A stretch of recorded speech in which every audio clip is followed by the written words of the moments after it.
Hello and welcome to my channel. My name's Simeon, and today I'm going to be interviewing the author Rose Black. Let's go. So, Rose, it's been a while since we've talked, but I'm really excited to talk to you today. Can you tell us a bit about yourself and your writing? Hi, really nice to chat to you again. I'm Rose. I write queer adult fantasy. My book is coming out from Hodderscape in November, which is really terrifyingly soon. Yeah. Um, I've been writing for a long time, but this I've been writing, trying to publish for probably about 10 years with a bit of a gap in the middle. To Death Do Us Bard. Oh, Till Death Do Us Bar, perfect. Yeah. And it's from Hodderscape, yeah? Hodderscape. Yeah. Hodderscape. It's out in November, and you can already see the hardback version Yep. online, can't you? Yep. You can. It's available to pre-order in all the usual places. Yeah, and it looks absolutely beautiful. I'll put a link to it in the description. So if you're watching, have a look at Rose's book. It's absolutely phenomenal.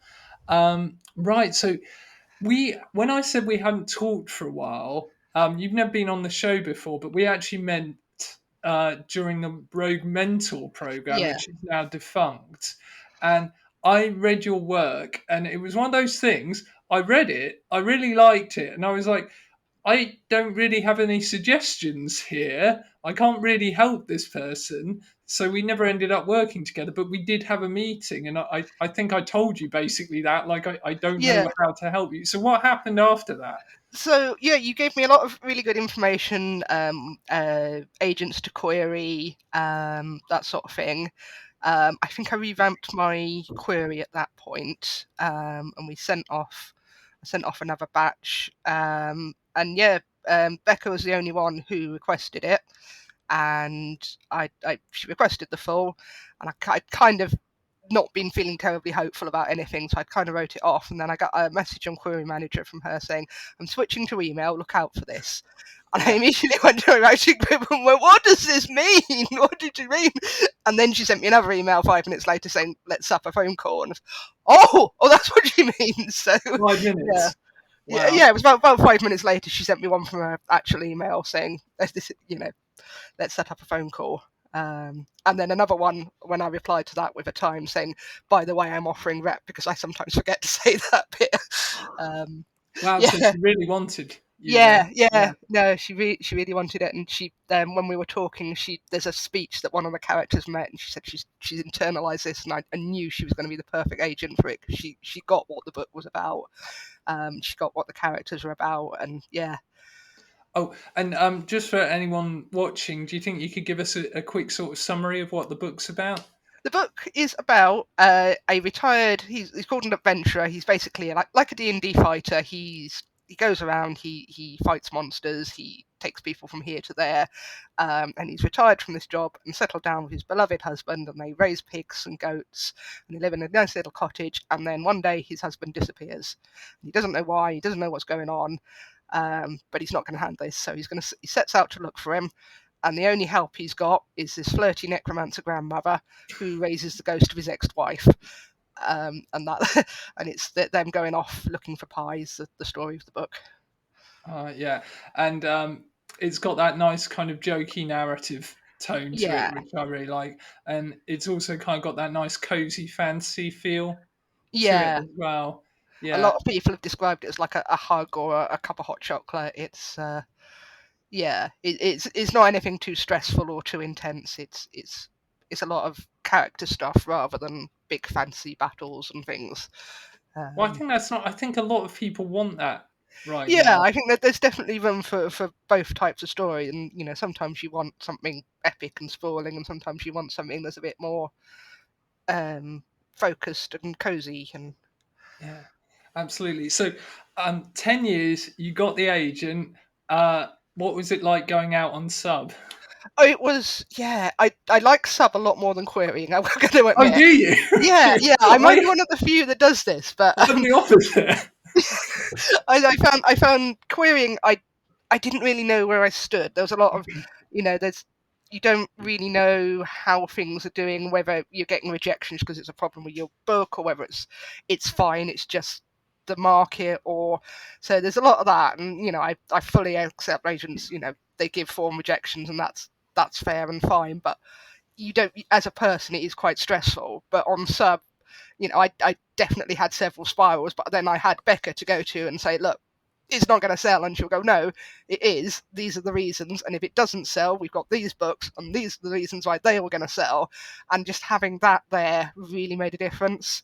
Yeah, I can And imagine. also having, she sends me, once a month we have a sub catch up, and that was much nicer than just having a rejection pop into my inbox at any time. I knew this was the day where I'd get them, so I could prepare on that day, have an extra bar of chocolate or something. So I just found Yeah. sub a little bit more controlled. Yeah, no, if you go at it that way, it is. Mm, And just so everyone knows, because I think on YouTube you tend to only hear the stories they went on sub and they got an yeah, offer, in 3 weeks or something. How long were you on sub for I before your offer think came? we were on sub for 10 months. I Yeah, think we went on sub fairly quickly in March, and then the offer first, well, the first contact came in January, and I think things were sort of settled in February. nice. So yeah, Yeah.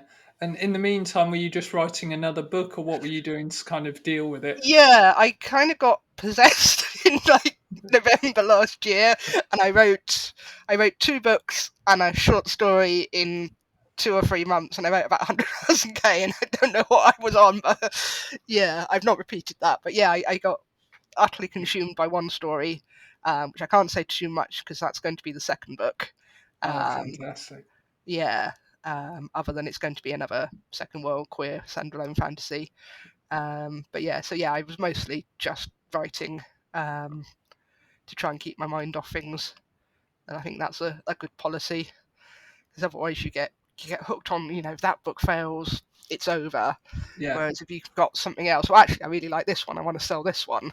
Um, it's I wouldn't say it's not so bad, but it gives you something else to think about. Yeah, it does. It's the only advice I've found that's helped at all, really, with the whole Yeah, submission thing is just write something else, take your mind off it. Yeah. So everyone's kind of dreamt of that moment in the literary world. What is it like finding out you got an offer? How did you find out? I got my email literally as my partner was handing me my dinner.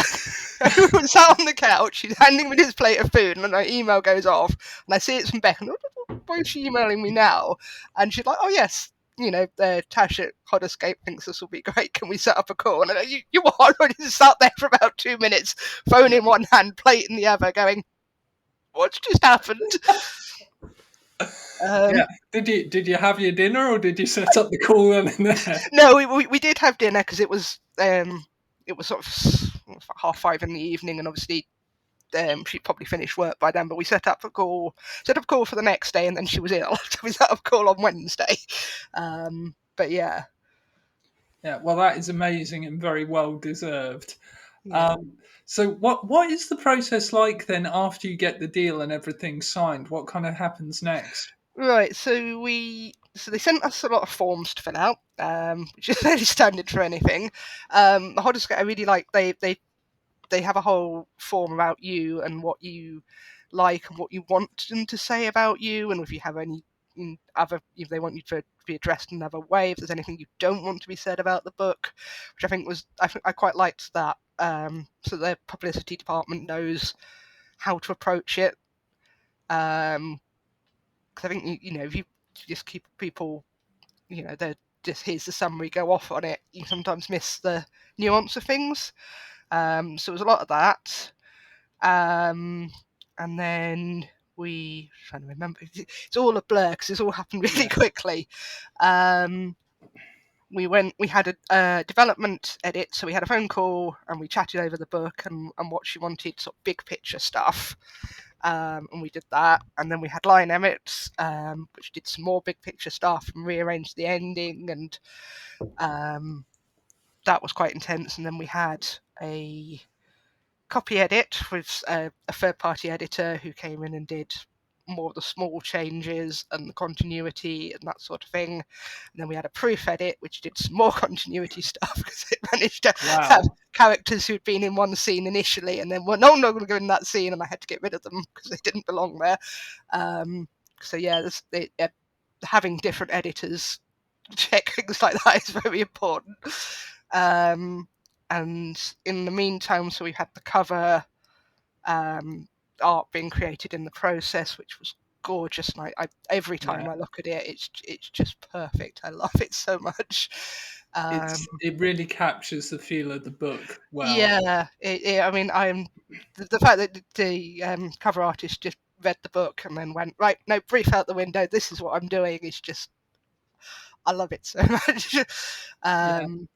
I gotta Yeah, say, if you're watching, check out the link to Rose's book. It's brilliant, and the colours. There's something about it. It really yeah. stands out. I don't So think I've yeah, seen many we books like that. no, because she said to me, "Oh, we're thinking sort of pastel colours," and I thought, "Oh, that's not very standard fantasy." But yeah, Yeah, I'm so pleased because it stands out, it looks different, and it fits so well with the book.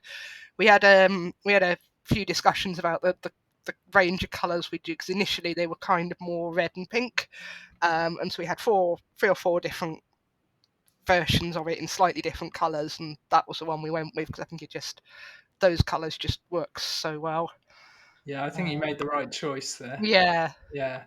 Okay, so it's coming out in November. Obviously, that is very exciting, and you've got a second book to work on. So, kind of, what happens now? yeah. So right now, I'm kind of in this weird stage where I'm not actually doing too much on either of them because we've pretty much done everything with Bard, and I haven't had the edits for the other one, so I'm kind of in this limbo at the moment, Yeah, which is weird because I've been, we got the offer came in sort of February, sort of signed off on things, and then the book is out in March, and that is in November, and that is a short window for doing books normally. yeah. I So was that going to was, say it seems to have come out very quickly, actually. yeah, it was Yeah, initially. I think we were looking at March next year, and then we got pushed forward because there was a gap in scheduling, and we thought it would work quite well in that time.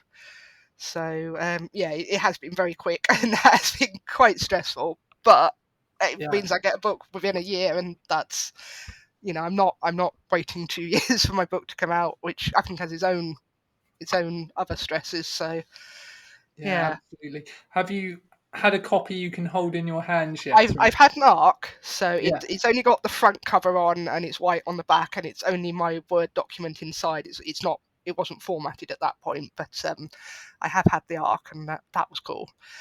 yeah. And they've sent me some little flyers which have the front cover and the back cover on them, and a little QR code. So I'm off to a little convention in beginning of November, so I've got some little flyers to take with me. That's so cool. So, this might be a hard one to answer because I imagine there's a few things. But what do you think you're most looking forward to about your book coming out into the world? Oh, I mean, it's this is something that I've really wanted to do, something that I wasn't sure I could do, and now it's happening, and that's for a little anxious, little anxious me. That's a big Yeah, wow thing. I really love the characters. I'm really really happy that people are going to get to meet them and hopefully really enjoy them.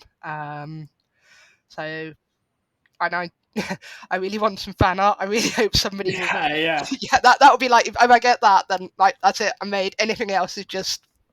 Oh, I think your book is perfect for fan art. To be fair, I hope so. It yeah. would And really make my day. I've noticed you post a lot of fan art on Twitter of like other Yeah, authors. yeah. Yeah. I've commissioned a few artists. I commissioned a lovely artist who's got the pair of them sort of sat looking in each other's eyes, and I'd love that bit. Well, any um, artists out there listening, please do give Rose some fan art of her books. It's very well deserving of fan art. Um, right. So, can I ask you this then? Because you went for 10 years, which isn't unusual at all in the literary world. What kind of kept you going? What made you want to just keep writing? I. I have a lot of little guys in my head, and they're quite loud at times. And writing is just something I enjoy. I really like it, which is fortunate, I think, because it is such a lot to do and such a lot of stress and heartache if you don't enjoy it. So I think I would have always written, even if I didn't get anywhere, Yeah. um, because it is just, even if it was a hobby, it's something I genuinely enjoy doing. But I think there was, so I started in 2014. And I did quite, I got quite a lot of interest with stuff there, but I don't think the books were anywhere near as good as they are now, because I've had a lot more practice, a lot more reading, a lot more studying. But I was getting a lot of agent interest, and possibly if I'd stayed on at that point, I might have got further. But I had my son, and that was very stressful, Yeah. and so I took a few years out to sort of recover from that. And then when I started again, by then it was the pandemic, and everybody was writing their lockdown book, and agents were overwhelmed, and editors were overwhelmed, and it was a lot harder that time round. Um, but yeah, I think I just enjoy it enough that I'd keep going, even if I didn't think I'd get anywhere. Yeah, well, that's what Brandon Sanderson said, because I think he wrote something like 10 books before he got picked up, and he had like a dark night of the soul and said, "Well, even if I knew for sure I would never get picked up, I'd still want to write." So he just kept writing, Yeah. which I think is a really nice way to look at it. So can you tell us anything about what you're working on next, or is it completely secret? Um, I want to keep what I'm working on next fairly undercover. Okay. We should hopefully be able to say something not too distant future. Um, but it is going to be another standalone. It is going to be another queer fantasy. It is going to be less of a hug than Bard and more of a holding your partner's hand at the top of a roller coaster. I'm going to say that much. Oh, cool. Okay. Um, Yeah. but yeah, I'm also really looking forward to this one, because this is the book that sort of possessed me in November last year, and I just wrote and wrote and wrote, and this is what came out. So I'm really hoping people do like it. Oh, fantastic. Was it a NaNoWriMo book, or did it just It happen to ended up be? being, because I think the last 2 weeks of October is when I started it, and I Yeah. looked down and I got 40k, and I thought, well, I've never done NaNoWriMo, but I seem to be on a roll. Let's try it, and yeah, I managed to get a NaNoWriMo in that year, because Oh, nice. yeah. Yeah. All right. Oh, do you have any tips actually? Because it's coming up for anyone who wants to try that. I think finding the time when you work best is a good thing, because everybody works in different ways, and knowing that in advance is probably the key. Because if you're a sort of person who doesn't do I do an hour each day and that's it at a fixed time. If you're the sort of person who writes, you know, when they feel up to it's not going to work to you if you go, right, everybody says you need to do X many words a day.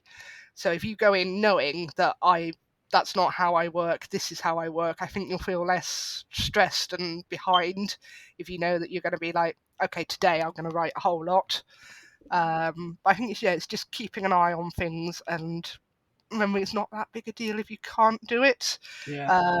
You've just got to get the words on the page, so you're not worrying too much about, is every sentence perfect.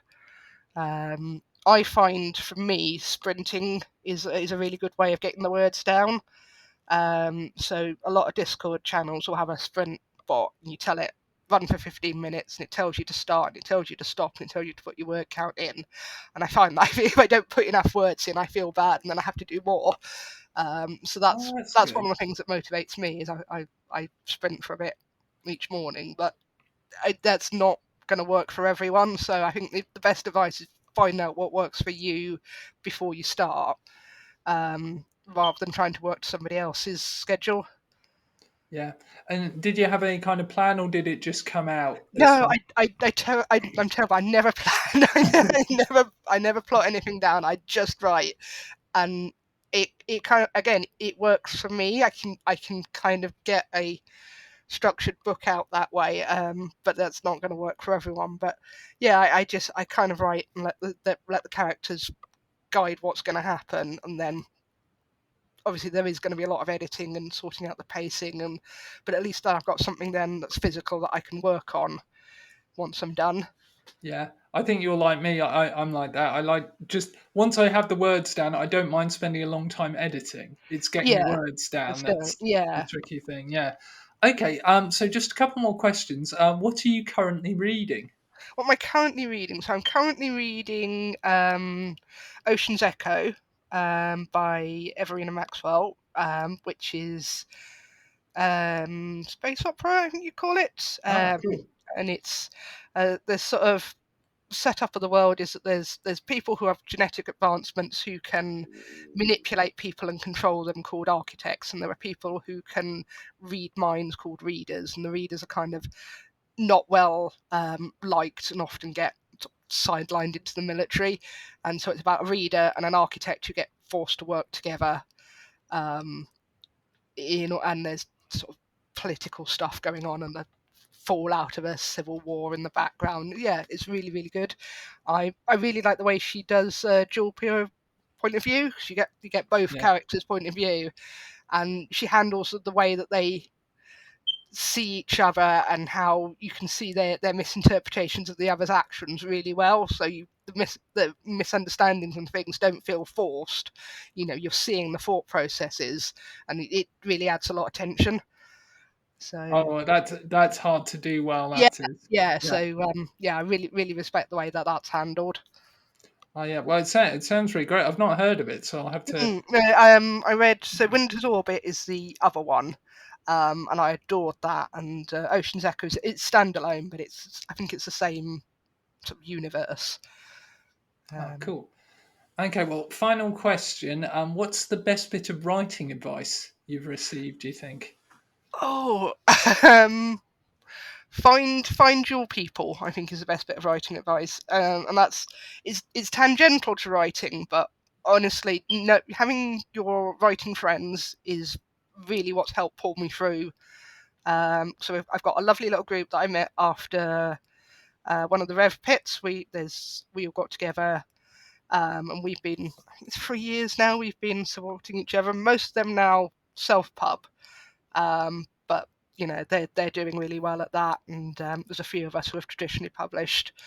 And then I've got another couple of little groups, and yeah, it really helps to have people who understand the process, understand why you're stressed, have a vent to Yeah. if you need to without doing it in public. 'Cause a lot of the time, you feel stressed and you want to yell, and what comes out isn't what's really frustrating you. And it can come out, if you do it in public, it it can be, you can say the wrong thing, or you can, and I think having positive sides as well, and people yelling when you succeed is also so important, because you can feel very alone if you Yeah. don't have the support network. Yeah, absolutely. I think that's really good advice, and you're right about the stress because writing can kind of come at you from lots of different Yeah, and it angles.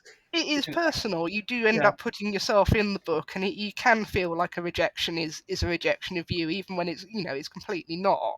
But it can feel that way, especially if you're writing about something that's very personal to you or an aspect of yourself. And I think it helps to have people to say, look, no, it's not that. It's not you. You're not wrong. It's this is just how things are, especially at the moment when that all across publishing there's things are being contracted, there's more people, there's more stuff that's being done by fewer people, and yeah, you don't get when it was querying in 2016 was very very different to querying in 2020. um yeah, I can imagine. I mean, I never queried that early, but yeah, yeah, I've heard that it's changed a lot in a few yeah, years. there's a lot more, agents had a lot more time for personal feedback and things, and now it's mostly forms, and that's not a bad thing. That's not agents disrespecting you. That's just a matter of time. And also I think more people online, there's a lot of pushback. The agents have Yeah, said, yeah, I found this, and people, there's a particular type of writer. Most people don't. There's a particular type of rah rah rah. You're wrong about this, and I completely get agents not wanting to have to deal with that on top of everything else. Yeah, and it's very hard. I didn't realize until like I had a stack of manuscripts to read myself, um, to give a constructive rejection. Yeah, It's yeah. a hard thing to It's do. very hard, and it is subjective. So if you find, oh, this is a bit slow for me, doesn't mean the book is Yeah, slow, doesn't mean it's wrong for somebody else. It's just a personal thing. And if you say, oh yeah, I stopped here because I found it a bit slow, and that writer then goes and rewrites the manuscript, and then the next agent goes, oh, that was too fast, you might have damaged that person's chance. And I completely get agents not wanting to be in that position either. So it is really hard because you find yourself going, oh, I don't know what's wrong, I don't know why it's not being picked up, and chances are it isn't anything. yeah. Well, Plenty chances of are, like you agents say, just, it's subjective. yeah, didn't Yeah, even look at Bard, and now it's coming out in November, and it's not that they're bad at their job, it just wasn't for them. yeah, And and yeah, that brings us back full circle actually, because I remember I had this feeling when I read. I never read the whole thing, but I think I had the first 50 pages. I read it. I was like, I really can't find very much wrong with this. I can't find like anything I'd change. So the only advice I have is keep going. yeah, Yeah, yeah. and and and again, having somebody saying that is really useful. It's really sad that a lot of the mentor programs have kind of wrapped up, because I think those were one of the most useful things. Even if you didn't get in, there was a lot of it brought a lot of peers together at the right time, and then you could form groups and you could swap and you could learn from your peers. And I think it's really sad that that's one of the things that's died off. anyway, let's end on a positive note, because Yes. it's absolutely phenomenal what's happened. I'm so looking forward to your book coming out. Do you have anything else you'd like to say before we sign off? No, just if you're interested in queer, cozy, standalone fantasy, if you're looking for fantasy that's not going to be an epic series, because I know a lot of people are like, because things are busy and stressful, they just want something they can pick up and put down. Yeah, check out Bard. Yeah, yeah, please do. And thank you for watching, everyone. If you have any questions for Rose, drop them in the comments, and I'll make sure she sees them. And yeah, we'll see you next time. Thank you. Goodbye.